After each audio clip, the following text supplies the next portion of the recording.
Thom Brucie, the author of Obsidian Mirth, is professor of English at South Georgia State College, where he teaches both English and creative writing.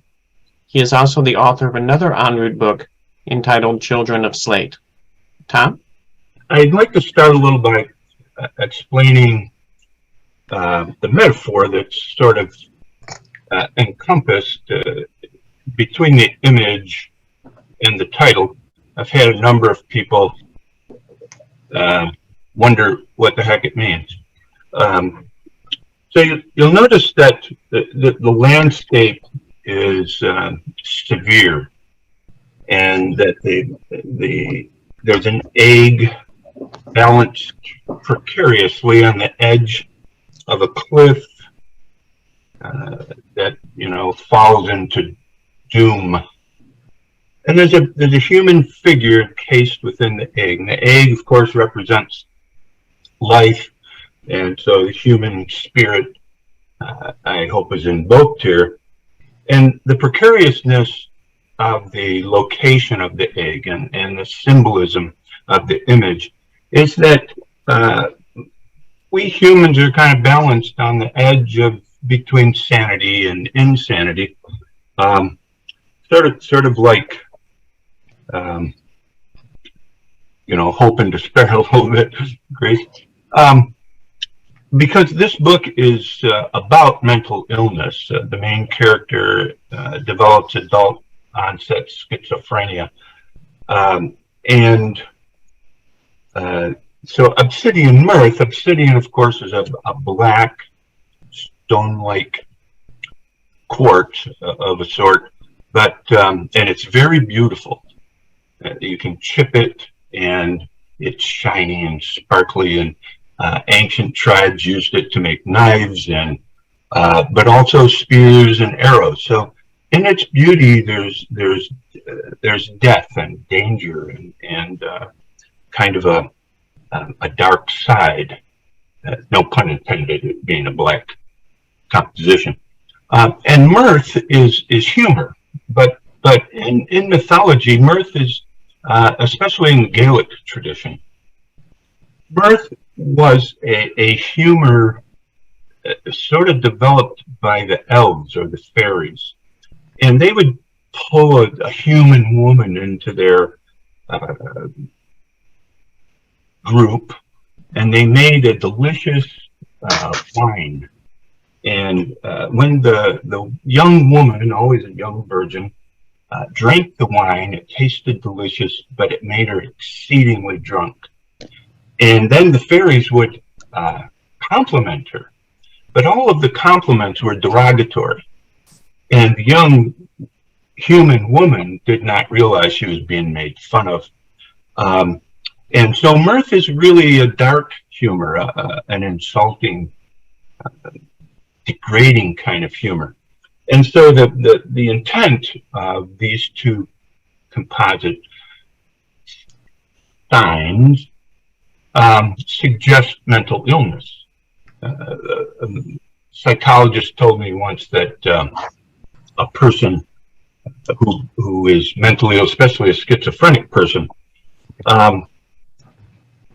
finds so much fear and loss in regular life that he or she creates a new world, one that's entirely in their imagination.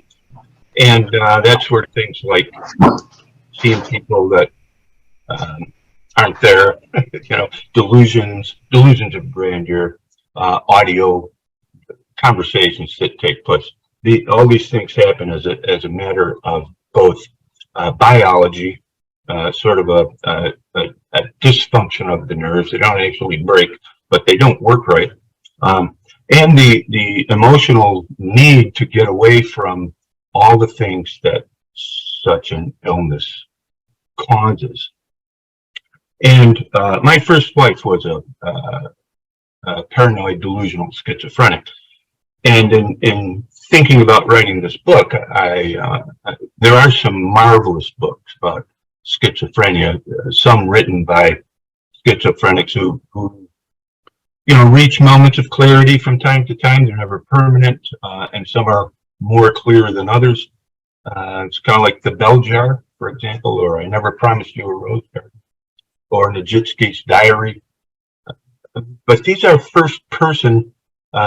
This is what I experienced being schizophrenic and losing my mind, and I couldn't find very many descriptions or investigations of what happens to the intimate community that surrounds a person with an extreme mental illness. About 80% of families in the United States have experience with at least one member in their extended community with a mental illness.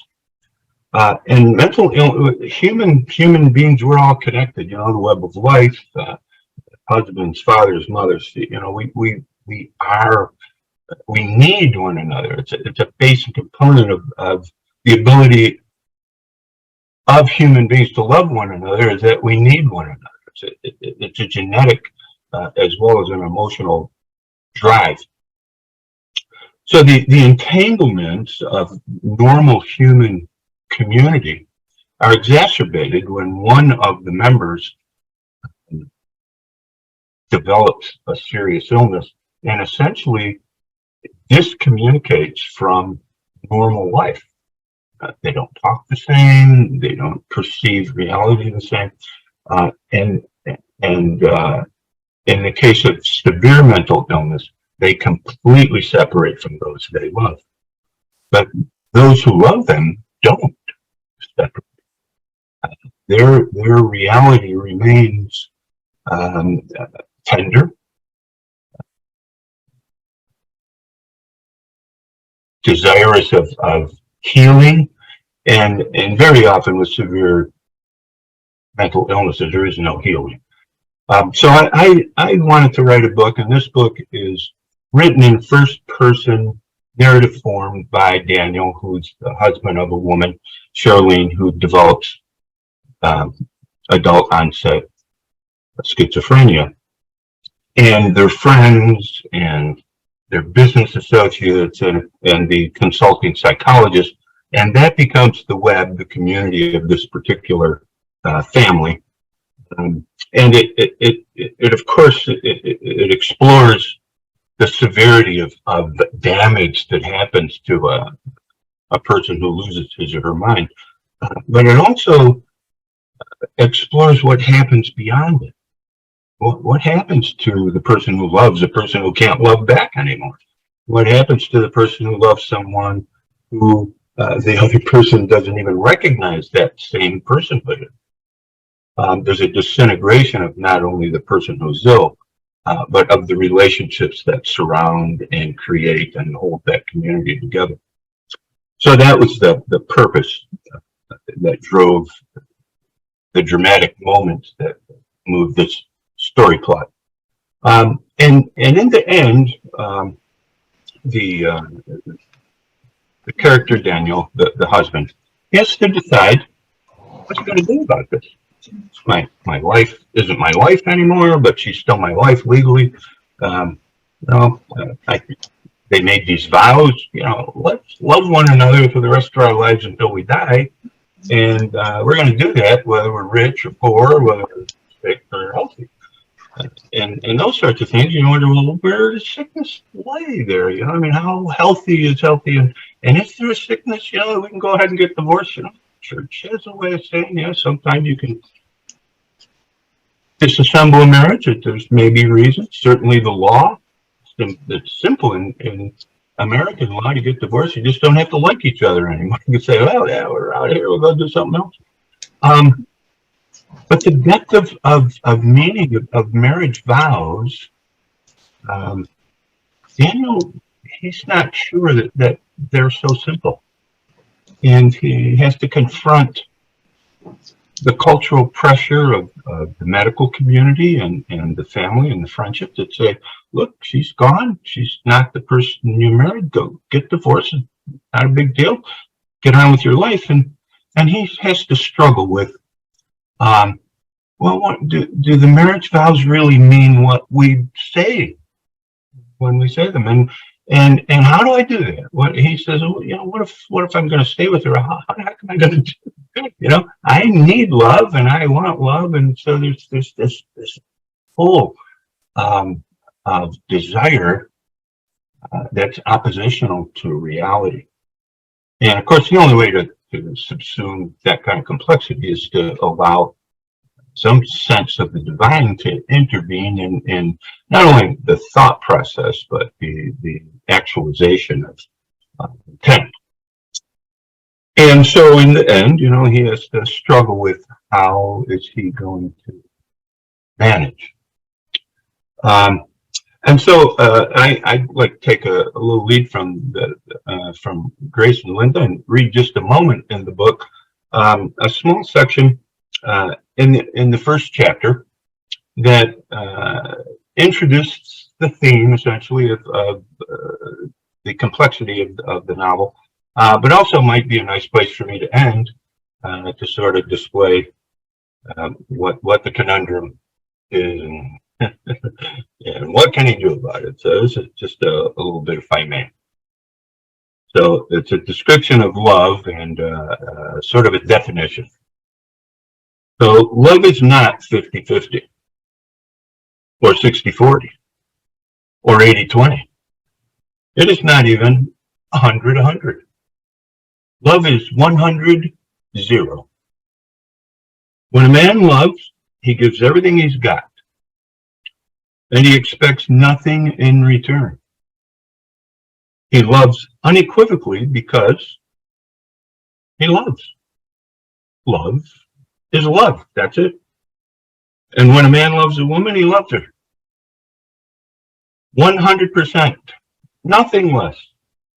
Anything less is not love. It's something else. It could be almost love, or maybe great like, or even something such as admiration. But real love is real love, and it's all the way. It's indomitable, and it's lifelong. And love binds with a delicate strand. Any man who truly loves a woman can hope she loves him in return, but he cannot require it. And it doesn't always work out that way. And when it doesn't, then what? Thank you. Thank you, Thom. Have you explored the relationship between mental illness and mystical experiences? Are they related, or do the distinctions need to be brought out in Catholic literature? What do you think? Let's see. Okay. Look at that question. I don't think that there is a causal relationship between mental illness and mysticism, except perhaps in a misunderstanding of the literature between the two. Remember, I had when I was finishing up the first book and struggling with this one, I wrote Dr. Moff with a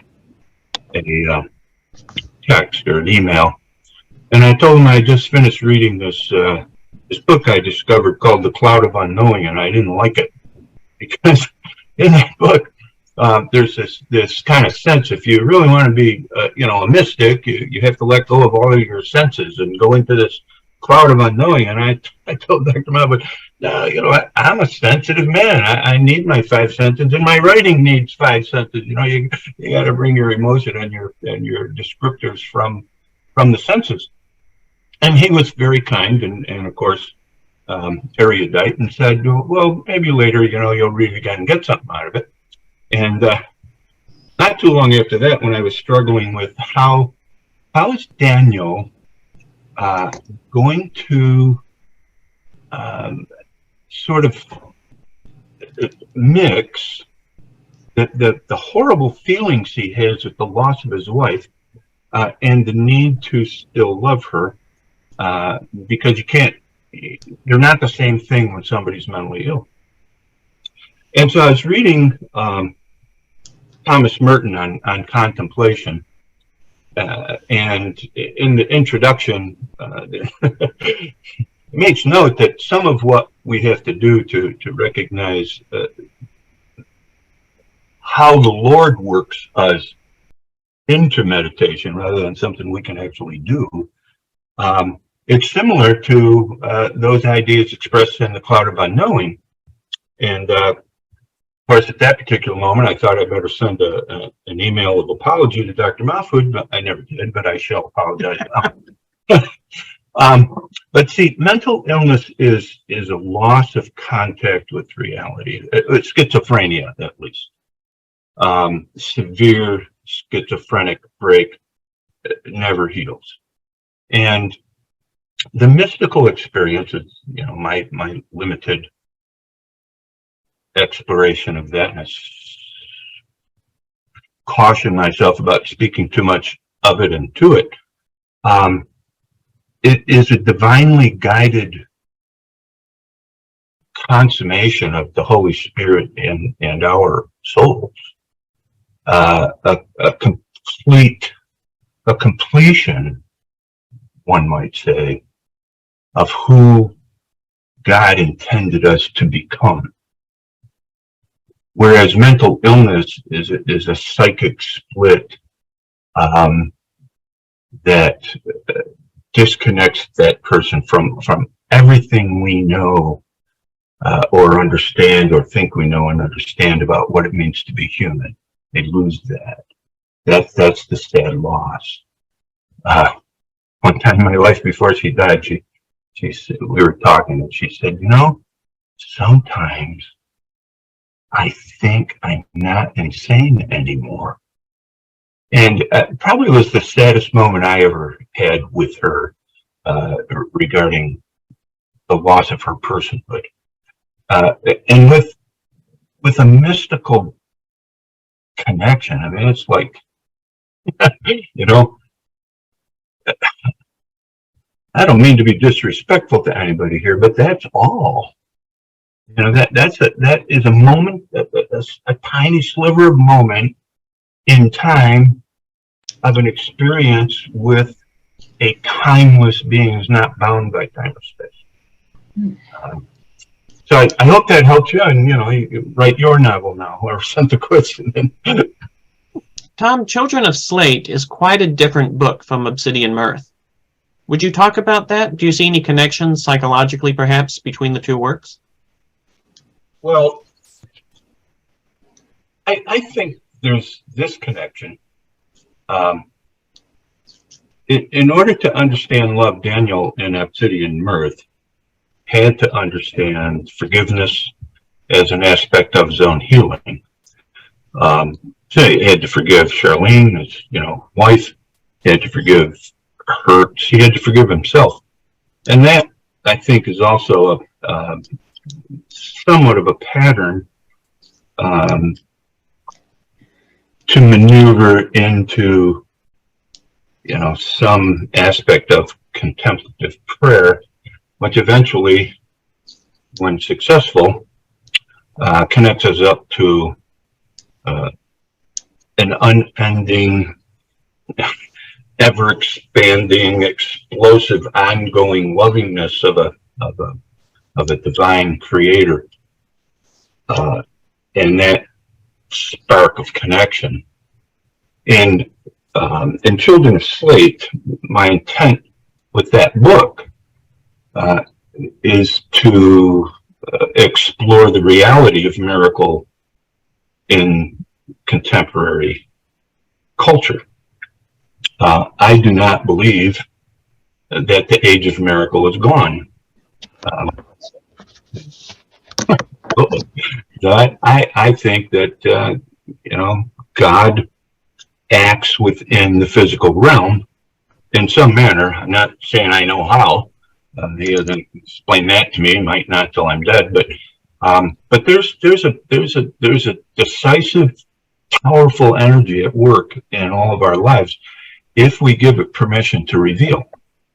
And my suspicion is that God is miracle. Maybe we'll get rid of that all thing, and you know, whatever he does, it's miraculous because it's God. And if we, you know, I mean, you get into profound philosophical, theological nuances, and I don't want to do that, but the notion of miracle as a daily experience of God revealing himself to us and our recognition of that connection, I believe to be a valid position. And so in that sense, the miraculous is maybe evidence, for lack of a better word, that we're on the right track, right? That we're learning how to pray. We're learning what grace is and how to accept it. And the same thing happens in Obsidian Mirth, that Daniel eventually has to reach that moment, that climactic moment of, well, there's something greater at work here than just me and just Charlene. So in that sense, they're connected, but they're different topically. That's it. Yeah. So, well, that's it. Everybody have many continued blessings. Everybody have a great remainder of our Advent season, and Merry Christmas to all. Merry Christmas. All right. God bless.